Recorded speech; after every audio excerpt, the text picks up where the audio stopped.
स्त्री का घर। तुम्हें कितनी बार बताया है, मेरे तैयार होने से पहले मेरा नाश्ता तैयार हो जाना चाहिए। शादी के 25 साल बाद भी मुझे क्यों बार बार एक ही बात बतानी पड़ती है। लता, तुम्हें क्या, तुम्हें तो आराम से घर पर रहोगी, तुम्हें मुझे काम पर जाना पड़ता है। तुम हो कि हमेशा बेवकूफ़ों जैसी हरकतें करती हो। अगर तुम यह जानबूझकर करती हो तो याद रखना, मुझसे बुरा कोई नहीं होगा। आज भी प्रशांत का पारा चढ़ा हुआ था। इन कटु शब्दों से मैं अपना गुस्सा उतारते हुए गीला तौलिया कुर्सी पर फेंकते हुए प्रशांत गुस्से से लता की ओर देखने लगा। लता के लिए प्रशांत का यह बेवजह का गुस्सा कोई नई बात नहीं थी। वह महीने में 3-4 बार ऐसे ही लता पर बरस पड़ता था। पहले से लता उसका विरोध किया करती थी, लेकिन जब कई सालों तक प्रशांत में कोई बदलाव नहीं दिखा तो लता ने खुद को ही बदल दिया। अब प्रशांत के कुछ भी कहने से लता को कोई फर्क नहीं पड़ता था। प्रशांत की हर बात वो चुपचाप सिर झुकाकर सुन लेती थी। शादी के पहले 5 साल तक लता ने पूरी कोशिश की थी कि प्रशांत को बदला जाए, लेकिन फालतू का गुस्सा करना और बाद में लता को भला बुरा कहना, यह मानो जैसे उसकी आदत बन गई थी।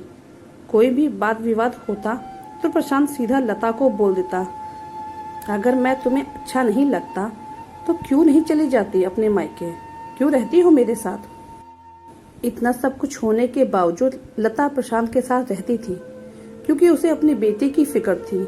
और वह जाती भी तो कहाँ जाती, अपने बूढ़े हो चुके माँ बाप को इस उम्र में परेशान करना वह नहीं चाहती थी। समाज और लोग क्या कहेंगे, या भी तो उसे देखना था।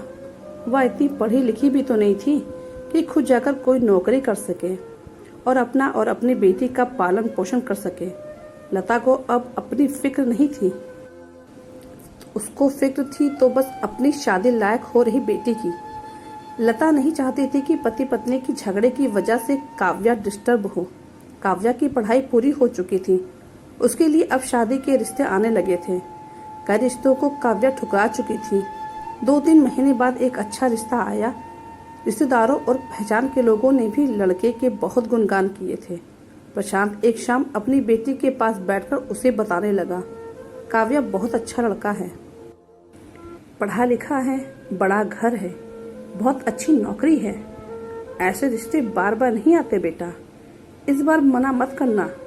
काव्या अपने पिता से ज्यादा बात नहीं करती थी, शायद डरती थी या शायद नफरत करती थी, लेकिन आज वो अपनी पूरी हिम्मत इकट्ठा कर बोली, मुझे अभी शादी नहीं करना है पापा, मैं नौकरी करना चाहती हूँ, खुद अपने पैरों पर खड़ी होना चाहती हूँ।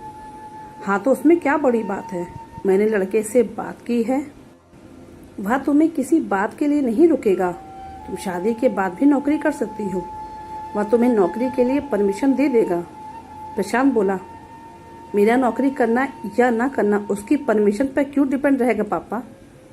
काव्या ने पूछा, मैं कह रहा हूँ ना, तुम्हें किसी भी चीज की कमी नहीं होगी वहाँ। ऐसे रिश्ते बार बार नहीं आते, इसे तुम ठुकराना नहीं, बहुत खुश रहोगे तुम वहाँ पर।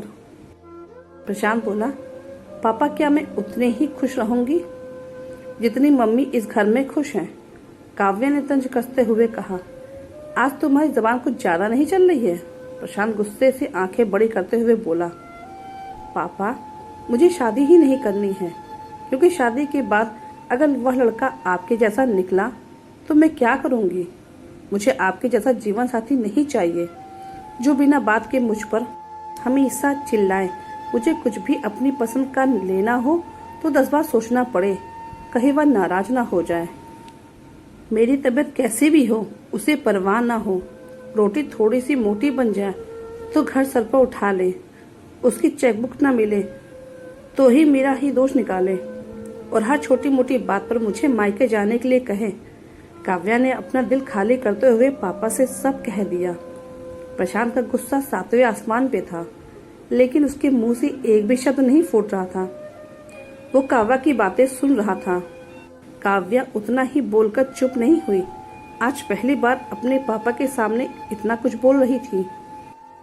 पापा मुझे सिर्फ एक सवाल का जवाब दे दो, क्या आप चाहते हो कि मेरा पति आप जैसा हो। अगर आपका जवाब हाँ है तो कर दीजिए, मेरा रिश्ता आज ही, और ना हो तो मुझे आत्मनिर्भर बनने दीजिए। प्रशांत कुछ भी न बोल पाया और वहां से चुपचाप बाहर चला गया। आज उसे लता के सामने जाने में शर्म आ रही थी। चलते चलते उसकी आंखों में आंसू बह रहे थे। प्रशांत ने आज से अपने आप को बदलने का निश्चय किया। अगले दिन से लता ने अपने पति में काफी बदलाव देखा।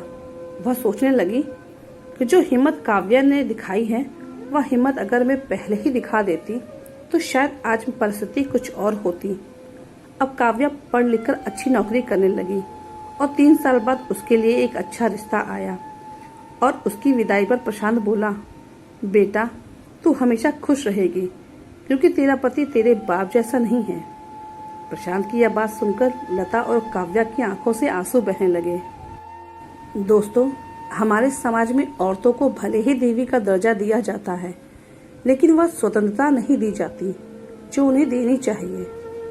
उन्हें बचपन से ही बताया जाता है कि वह पराया धन है। स्कूल से आने में देर हो जाए तो पिटाई मिलती है, मोबाइल पर बातें करते हुए दिख जाए या खिड़की से झांकते हुए दिख जाए तो शक किया जाता है। माँ बाप का घर तुम्हारा नहीं है, पति का घर तुम्हारा है। जीवन भर यह बातें बता बताकर उन्हें ससुराल भेज दिया जाता है और एक दिन किसी छोटे मोटे झगड़े में ससुराल वालों से उसे सुनना पड़ता है कि इस घर को छोड़ दो और मायके चली जाओ। अब आप ही बताओ दोस्तों, ऐसी स्त्रियों का सच्चा घर कौन सा है? आखिरकार वह किस घर को अपना कहें? प्लीज कमेंट में जरूर लिखिएगा।